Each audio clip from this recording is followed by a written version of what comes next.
यहाँ पर देखो और ये तो पूरी चेंज हो गई। जैसे मैंने आपको फोटो दिखाई, अगर आप उससे कंपेयर करोगे तो पूरी चेंज हो गई पूरी।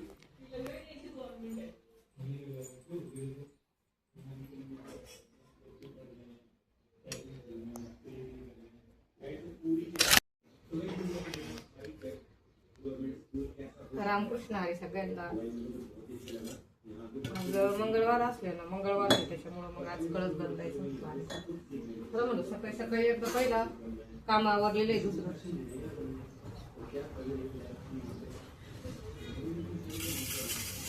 पहिलं मंगलकार्याचं काम करून घ्यायचं। सगळं फ्रेश जर झालं तर मला तेव्हाच बरं वाटतं घरामध्ये, नाही का काय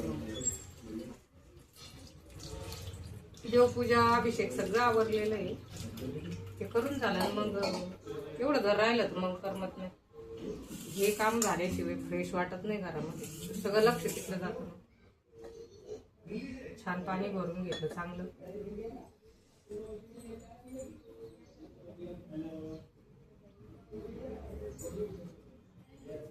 वस्तू एका जागी राहत नाही, काय करावं तरी।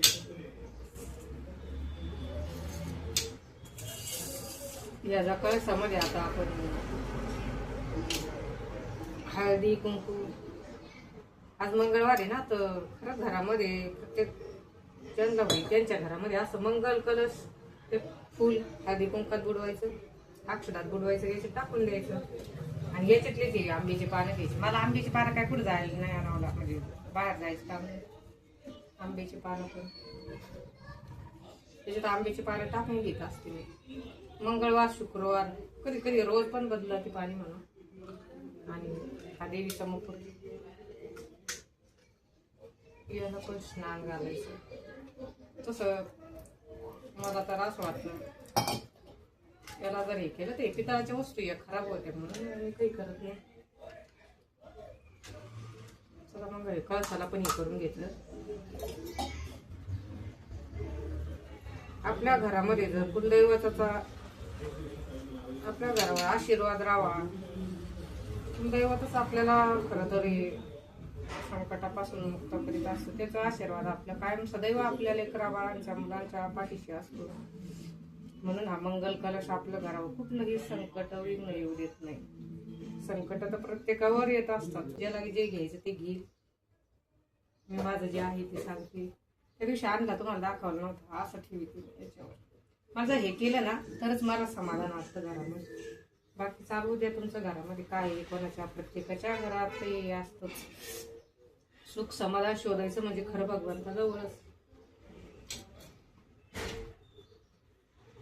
आता हा कलश पुढे जागच्या जागेवर नेऊन ठेवायचा। बघितलंच तुम्ही माता लक्ष्मी किती छान दिसते, मस्त। आता हेच आपल्या देवघरात ठेवून येते। चला आता मंगळवार आहे ना, आज देवीचा पाठ वाचायचा आहे म्हणून म्हटलं आज दुर्गा सप्तशती पाठ वाचून घ्यावा।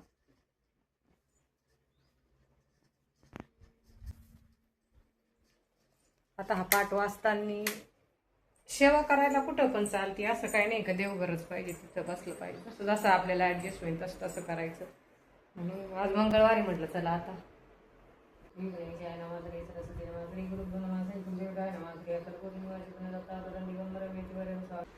चला भाजीपाला निवडून राहिली मी, तुझी भाजी होती बऱ्याच दिवसातून शेवटी। गावाकडं काय शेंगा राहायच्या पहिले हो। अर्धी काकडी का वरती इकडं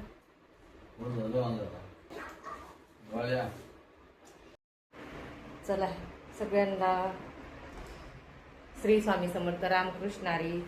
आज बघा सगळं वेगळंच लुक आहे, कारण मी लावली होती मेहंदी आणि मेहंदी लावल्यानंतर फेस धुतली मी। आता दुपारचा 1 वाजला, मस्त मेहंदी धुतली आता। आणि आज जे कामं केलेले शिल्लकचे असे कामं आहे, मेहंदी लावल्यावर लगेच कंगवे पण धुवून घेतले शॅम्पूने। आता हे बघा आज जप पण राहिलेलं होतं माझं, बराच जप राहिलेला होता। ह्या 3 नोटबुक होत्या अशा, आता राहिलेले तुम्हाला दिसतं एवढंच राहिलेलं, पांढरं पांढरं दिसतं म्हणजे अवघे 10 मिनिटाचं जप बाकी आहे। तर मग माझ्या 3 नोटबुक ह्या पूर्ण होत्या आज तेवढ्या दिवसातून। कारण सगळं कामं जर बघून कामं करायचं म्हटलं तर जप लिहायला सुद्धा वेळ भेटत नव्हता। आणि जेवढे कपडे आहे ड्रेस वगैरे याला टिपा टाकायचे नवीनच आहे बरं, फक्त उसवलेले तर याला भरपूर कपडे यांना टिपा टाकायचे तर बऱ्याच दिवसापासून टिपा टाकायचे राहिलेले, म्हणून आता आज मशीन चालू करणार आहे. आज भरपूर कामं शिल्लक, त्याच्यात मेहंदी लावली होती, जपाचं पण कामं पण आवरले, सगळं आवरलं. बघा मस्त कलर आला मेहंदीचा, कारण माझ्याकडं स्वतःकडं पण लक्ष देणं होत नाही, म्हणून आज मेहंदी लावली. एवढ्या दिवसात भरपूर 2 महिने झाले जवळ आता मेहंदी नाही लावलेली. तर थोडा केस खराब दिसत होते, सगळे माहिती काय बदलून घेतलं, सगळं अवतार वेगळाच दिसत होता, म्हणून म्हटलं चला आज मेहंदी लावून घेतली. आणि केस पण धुवून झाले, आता राहिलेले कपड्यांना टिपा टाकायच्या. चला मग आता कपड्यांना टिपा टाकून वगैरे घेते आणि इथून पुढे थोडंसं ब्लाऊज पण शिवायला सुरुवात करणार आहे. चला रामकृष्ण हरी. पण मला आता स्वतःची तर तेव्हापासूनच मी कधीच बाहेर पैसे खर्च करते.